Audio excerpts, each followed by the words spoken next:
Hi guys.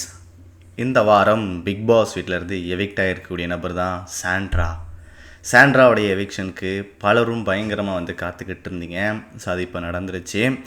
ஏன்னா Sandra வந்து பார்த்திங்கன்னா பிக் பாஸ் வீட்டில் வந்து அவங்களோட கேம் பிளே ஒன்று இருந்தாலும், ஆனால் அவங்க பண்ணக்கூடிய ரியாக்ஷனாக இருக்கட்டும், ஓவராக வந்து அவங்க அழுகிறதா இருக்கட்டும், கத்துறதா இருக்கட்டும், கூச்சல் இடுறதா இருக்கட்டும், ஒரு சின்ன விஷயமா இருந்தாலும் அதுக்கு ரியாக்ட் பண்ணுற விதங்களாக இருக்கட்டும், இதெல்லாம் வந்து பார்த்திங்கன்னா ஒரு பக்கம் ஆடியன்ஸ்க்கு வந்து இரிட்டேஷனை வந்து நிறைய பேருக்கு கொடுத்துச்சு. ஸோ இந்தளவுக்கு ஏன் இவங்க பண்ணுறாங்க அப்படிங்கிற மாதிரியே நிறைய பேரை வந்து பேச வச்சுச்சு. ஸோ அதுக்கு வேலிடான காரணங்கள் இருந்தாலும் அந்த காரணத்தை தாண்டி அவங்க பண்ணுறது அதை விட 4 மடங்கு நடிக்கிறாங்க அப்படிங்கிறது தான் பேசுனாங்க.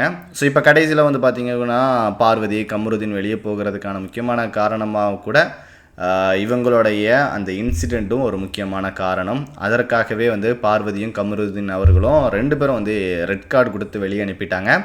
கடைசியில் நேற்று கானா வினோத் வந்து மணி பாக்ஸ் அந்த அமௌண்ட்டை தூக்கிட்டு வெளியே போயிட்டார். 18 லட்ச ரூபா எனக்கு போதும் அப்படின்னு சொல்லிட்டு. நான் இங்கே எதுக்கு வந்தேன் அப்படிங்கிறது ஒன்று இருக்குது. அந்த கேமில் எனக்கு 18 லட்ச ரூபா கிடச்சிச்சு அப்படிங்கிறது ஒரு பெரிய விஷயம் அப்படின்னு சொல்லிட்டு அவங்க கிளம்பிட்டாங்க.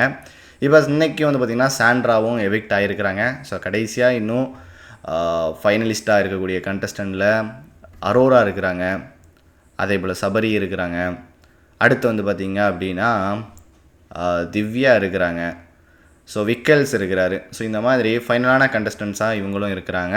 யார் டைட்டில் வின்னர் ஆக போகிறா அப்படிங்கிறது ஒரு பெரிய ஒரு எதிர்பார்ப்பாக இருக்குது. யார் கொடுக்க போகிறாங்க பிக் பாஸ் டீம்ஸ் அப்படின்ட்டும் பயங்கரமாக ஈகராக காத்துட்ருக்கோம். ஸோ நீங்கள் யார் வந்து இந்த சீசனுடைய டைட்டில் வின்னராக இருப்பாங்க அப்படிங்கிறது நினைக்கிறீங்களோ கருத்தை சொல்லுங்கள். அதே போல் சாண்ட்ராவோட எவிக்ஷன் பற்றி உங்களோட ஒப்பீனியன் என்ன அதையும் கமெண்ட்டில் தெரிவிச்சிருங்க. ஸோ கண்டிப்பாக மீண்டும் அடுத்த வீடியோ சந்திக்கலாம். நன்றி.